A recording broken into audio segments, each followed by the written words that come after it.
In this presentation, I'm going to demonstrate how to take an original plan view and be able to generate a version 2 of the same plan view that will fit exactly, that will be exactly aligned with the other one. So first of all, I have those two versions. I have version 1 and version 2 PDFs.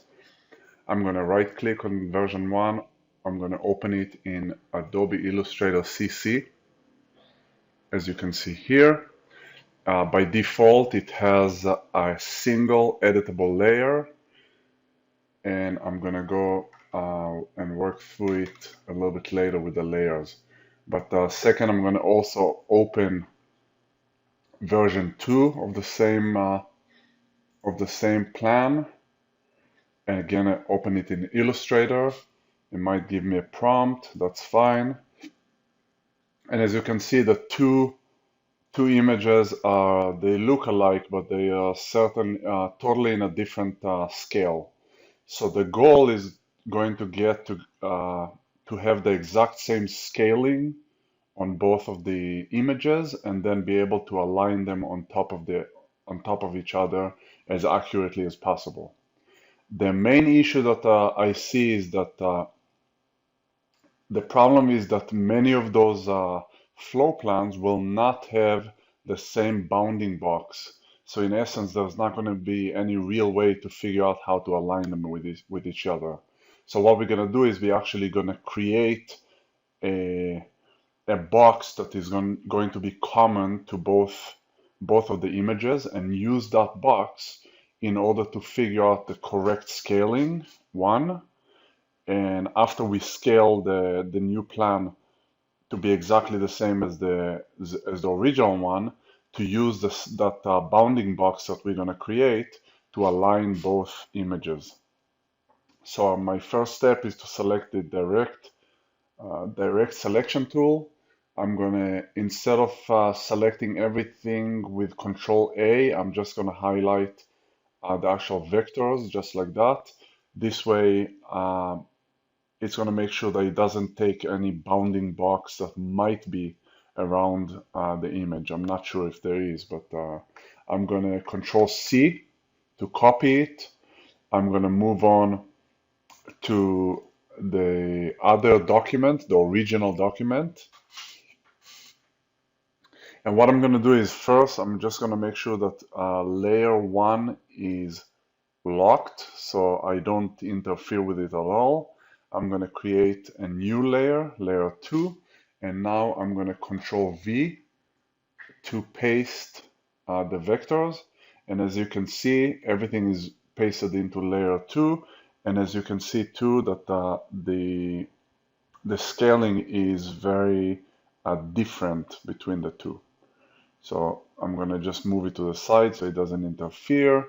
I'm also going to switch the tool instead of the direct selection tool. Sometimes it's easier to work with the selection tool itself because it puts a box around it that will enable me to scale it. What I'm going to do is grab from the corner, but I'm going to hold shift so it constrains the proportions. And I'm going to do it. I'm going to scale it roughly about the same size, not too close. I want it to have some sort of distinction between the two. Next, what I'm going to do is I'm going to add a bounding box to the elements that are not changing between the two images. And what I mean by that is basically I want to make sure that the bounding box that I have really goes around the building itself, not any extending vectors or other things. So the building we know is most likely not going to change. So I'm going to draw a box that will encompass the top corner, the left corner, the bottom, the right corner, and that's it. So I have a box around it, and afterwards I'm going to draw the same box on the other image. So on the first image, meaning version 2, I'm going to draw a box. So I'm going to select the box, the square tool. I'm going to make sure that the background is empty. I'm going to select, instead of doing a black outline, I'm actually going to select maybe like a green one that will be easily detected. So a green outline, and I'm going to go around and I'm going to first of all just roughly create a box around those areas. Again, it's going to be very rough because I'm really going to zoom in order to get a very, very exact, hopefully as exact as a down to the pixel, because I want to make sure that the scaling is accurate. In order to zoom in and out, it's good to know some shortcuts in Illustrator. So if I want to zoom into a specific place, I can hit the Z key, which will switch to the zoom tool, and then I can actually highlight that top portion to get all the way to the top. I'm going to switch back to the selection tool, and as you can see, you can switch it by uh, hitting the V key or just select it from the tool, from the tool panel. And here is my sliding in order to be able to get it adjusted. So I'm going to actually place it right on top of the very, very corner over here. Next, I'm going to move into the left side and be able to change it there.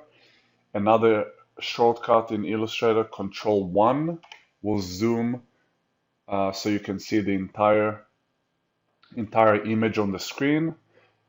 And then I can do Z again and zoom in a little bit to the corner over here. Holding the space bar will allow me to toggle to the hand tool that lets me pan like this. And what I'm going to do is I'm going to adjust this side in order to be exactly on the corner. So I'm going to go zoom in a little bit further even and switch back to the tool and place it hopefully right. Yeah, so I'm good there. I'm going to go all the way to the bottom now. Another way to go to the bottom is from the navigator pane. I can actually click on where it appears to be the bottom. So I got there. I'm going to look for where, yeah, I may have to zoom out, Control minus, zoom out a little bit.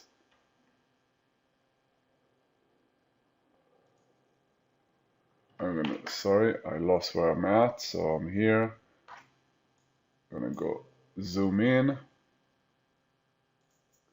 and I'm going to adjust this box to be right on top of the very, very bottom. Next is I'm going to use the navigator to be able to go to all the way to the right side. I'm going to make sure that my the bounding box is selected. I'm going to have to move it all the way to this corner. Sometimes in order to reveal the handler, you have to scroll up a little bit. So I'm going to do reveal the handler, push it to the left, scroll down a little bit. Oh, and I can see that I got it right on the marker right there. Control 1 again to get to the entire view. And what I have now is a bounding box that has a very specific uh, area that it covers. What I'm going to do, I'm going to do the same thing, but on the other image. In order to do it, I'm going to reveal the layer panel. The layer panel is this guy over here, layers. I don't want to mess with the version 2, so I'm going to lock it. I'm going to re-enable the layer 1. I'm going to select again the square tool so I can draw. Oh, sorry, I got to switch actually to be on layer 1. Gonna draw approximately a box around it, just like that. I'm gonna use the zoom tool, hitting Z to scroll in, to zoom in, select that box again, place the marker right on the corner over there, use my navigator to move to the left, may have to slide it a little bit and zoom out a little bit so I can, too bad it doesn't zoom out exactly where you're at, but it actually moves around. I don't know exactly why.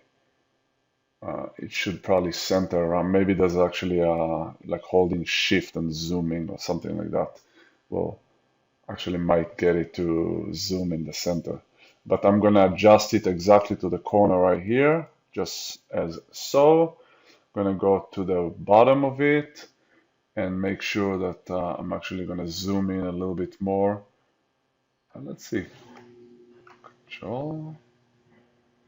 No.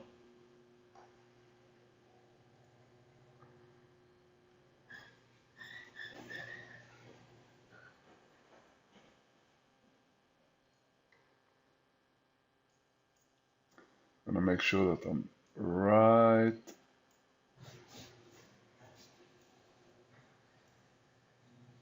on it. Hold spacebar, and I think that this one is actually pretty good already, but I'm gonna move it slightly so I can see where I'm at. And get it right on top the corner. And now I have basically Control 1 to get it to the to be on the entire screen. And now I have the two boxes. I can now figure out what the scaling is from this box to that box. To do that, I'm going to click, or first of all, I'm going to enable both of the layers. I'm going to click on this box. And what I'm going to do is I'm going to get the height. So from the info pane on the top, the height, I'm going to copy, open, you don't have to do that, but I'm going to open Notepad and write and note it over there. I'm going to go back to the image, go on box number 2. I'm going to get the height. I'm going to paste it over here. And now I have the two heights. Version 1 is here, version 2 is there. So the idea is that we're going to have to scale version 2 by something to get to version 1. And the way we're going to do it is we're simply going to open a calculator and we're going to enter the number 10084.979 divided by 1033.854, time it by 100 to get percentage, and here's the percentage. I'm just going to copy it and paste it in the notepad. Again, you don't really have to do it because the next step already is going to be the scaling, so it's still in the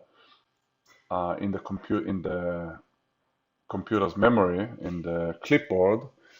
What I'm going to do is I'm going to make sure that I'm going to lock the version 1.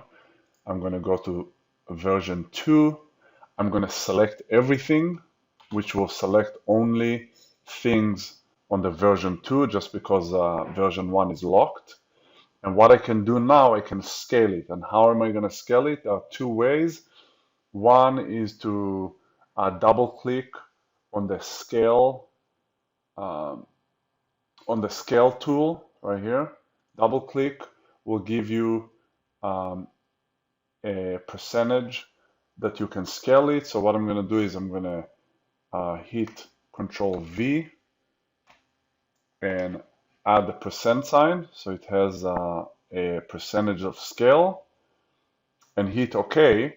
Another option to do it, depends on how you like to do it. You can go back to the height box in the info pane, select everything there, paste the number, the scaling number, and make sure that you add percentage so it changes it based on percentage. You do that, and now theoretically both images are exactly the same size, which now allows me to, again, control everything, control A, get everything selected, and now I can really just align, make sure not that the image is aligned with each other, but the boxes are aligned. And if you need a little bit easier time, you can move it roughly, hit the Z tool to zoom in, go to the corner, selection tool, and then just throw them right on top of each other. You do that, Control 1, and you should have a fairly aligned image. If I go in and I zoom in to, let's say, I don't know actually which area has changed, but as we can see in terms of the walls, if I turn visibility on and off, you see that the wall themselves are actually not moving at all. So it's exactly aligned to the pixel as much as possible, of course. The last step, I'm going to Control 1 just to see everything. The last step that we have to do is basically get rid of layer 1. So I'm going to unlock it, throw it, drag it into the trash, and now I'm left with the layer, with the version 2 of the image. All I'm going to do, I don't need this green box. I'm going to select it and delete it. And now I'm left with only version 2 exactly scaled to the same and positioned the same way as version 1. At this point, I can actually save it on top of each other, which is just going to resave the version 1 that I have. I don't want to do it, so I'm just going to do a file, save as, and let's call it version 2 Adobe Illustrator, just for purpose of illustration here. When I save it, it's going to save it as a PDF again because I never actually changed anything. I'm going to just keep everything at the default, save PDF. And the last thing that is left is to actually show that they're the same. We sometimes have to actually rotate the image because for whatever reason, I don't know, when you save it, it turns it clockwise or counterclockwise. But let's see. So first version is right here. That's the original one that we created. If I open it up, move it to this screen, sorry. Open it up, make sure that maybe it's 100%. Going back to, here's the one that we saved, double click to open it. As you can see, it did rotate it. So what I'm going to do is I'm just going to rotate it. So rotate pages clockwise, I believe, yes. I'm just going to save it as is. And it's at 100%. When I toggle between the two, you see that in terms of the walls, it's exactly aligned to the teeth. And all that is left, of course, is to make sure that the rooms that are not properly selected in finish line are adjusted. One thing that you can or don't have to do if you don't want to, but you'll see that the PDF that we generated here is about 3 megabytes, which again does not mean anything in finish line, but it's fairly large file. Version 1 is smaller than that. But what we can actually do is instead of saving from Illustrator, instead of saving it, what we can do is we can actually print it. So print it to a PDF. Print, so file print, and here we just gotta make sure, of course, that the PDF driver is selected. I'm going to change, instead of define by driver, I'm going to change it to custom, which will basically do it the same page size as the original. I'm actually going to also rotate it so I don't have to rotate it in Acrobat afterwards. So I'm going to change the auto rotate. I'm going to select the sideway rotation, and the only thing that I will have to do, unfortunately, that I don't have to wait to flip-flop the height and width, so it's 720 by 1224. I'm just going to do it the other way around. 1224 pixel by 720 pixel, and save it. I'm just going to call this one, just for distinction purposes, PDF, just so we can make sure that they're exactly the same and there's no difference whatsoever in the two images. So I'm going to shrink it down to also 100%. Here is my Illustrator. That's the AI file. If I toggle back to the PDF, the difference is very, very small. It's some line thickness I see over in this area right here is the only thing that is different. If I close the one that I just saved as an Illustrator, but the one that I print, I'm going to keep the one that I printed as a PDF, the difference between them is basically no difference in the size of things. Of course, as we can see, the interior have changed, but that's because the interior has changed. So this is, we can take now this file that I created, the last one, the printed PDF, and as you can see, it's only 803 kilobytes. But again, I gotta say that there is no difference in terms of how Finish Line will convert those files. Just because the file is 3 megabytes does not mean that it's no good for Finish Line. And just because this one is 800 kilobytes will not make any difference for Finish Line, aside from, of course, it's going to be quicker to upload to the system. But once it gets converted, I believe that it will produce a very similar file size in Finish Line and will not affect performance. And that's all there is to it. It's a little bit slow the first round, but if you gain control of how to zoom in, zoom out, pan, and so forth in Illustrator, that could be a fairly quick technique that should probably take about maybe 10 minutes per drawing, or maybe 15. But 10, I think, if you get really, really skilled at doing those adjustments.